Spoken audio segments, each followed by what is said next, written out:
Here is the latest from Oil City News on K2 Radio. An Evansville man will serve a 6-month county jail sentence after a series of altercations at a bar in Evansville on December 26th last year, which culminated in him pointing a gun at the bar's owner. 52-year-old Matthew Michalowski appeared for sentencing on Monday morning. His defense attorney, Ryan Semerad, said he'd rarely had a client who expressed such remorse. Michalowski had entered an Alford guilty plea. The assistant DA told the judge it was due to the defendant's reportedly blacked-out state at the time of the offense. On the night of the incident, multiple agencies responded to the bar about 11:45 p.m. When they got there, Michalowski reportedly put the gun on the table and he was handcuffed and arrested. The bar owner told police he'd gone to intervene after seeing Michalowski become argumentative with a female patron. The bar owner said he was also punched in the shoulder by the defendant before he took the gun out of his waistband. Just under a year later, Michalowski has been charged with aggravated assault and battery. And during the time that these legal proceedings have been happening, he has maintained sobriety and been out on bond. He was officially given a 4 to 8 year sentence, but that will be suspended after he serves 6 months. He'll serve 3 years of supervised probation.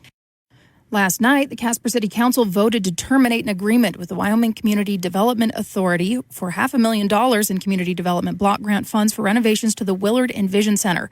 As a qualified municipal sponsor, the city received that money through the U.S. Department of Housing and Urban Development in 2022 to support the Casper Housing Authority in renovating the former Willard School for the Willard Envision Center. City staff and the Casper Housing Administration worked together for 2 years to meet environmental procedures and processes. However, the project ended up being delayed. Other grant funds were threatened should the WCDA funds not be deployed on schedule, and as a result, city officials are withdrawing their request to be the sub-grantee. They are returning the $500,000 to the WCDA. The Casper Housing Authority will continue to move forward with the project. We will keep you updated when we know more about that. The city has officially completed College Drive Path. This is a project that added multi-use paths along College Drive, with the Casper City Council officially authorizing its final acceptance certificate on Tuesday night. You can find it by the college between West 18th Street and Poplar Street. It was funded with $400,000 from the Wyoming Department of Transportation's Alternatives Program. Council documents show that WYDOT requires local public agencies to submit a certificate of project completion prior to the reimbursement of the final 10% of project funds. I certainly look forward to using that. It's exciting that it is complete. And finally, I have a couple of quick public service announcements. Next month, the National Historic Trails Interpretive Center is hosting its annual Holiday on the Homestead. That's on December 14th from 9 a.m. to 2 p.m. They do this every year. The Trail Center staff and volunteers enjoy celebrating the holidays with the community and strengthening ties between family and friends. They'll have live pioneer music. They're singing and dancing. They've got a handbell performance. Historians portray military life on the frontier with an encampment. Also, there's tons of fun hands-on activities, snowflake making, cookie decorating. I know my children have written letters to Santa, and then they're delivered by the Pony Express. It's really cool to see someone on horseback ride off with their letters. So definitely something you don't want to miss.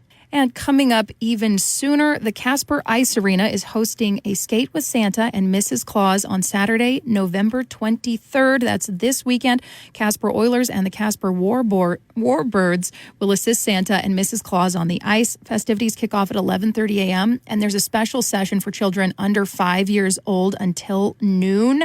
Afternoon, all kids of all ages are welcome to join in the fun for the remainder of the event. Ice Arena Supervisor Chad Green says that admission, skate rental, and hot cocoa are going to be free. Read more at k2radio.com. Reporting in Casper, I'm Colby Fedor.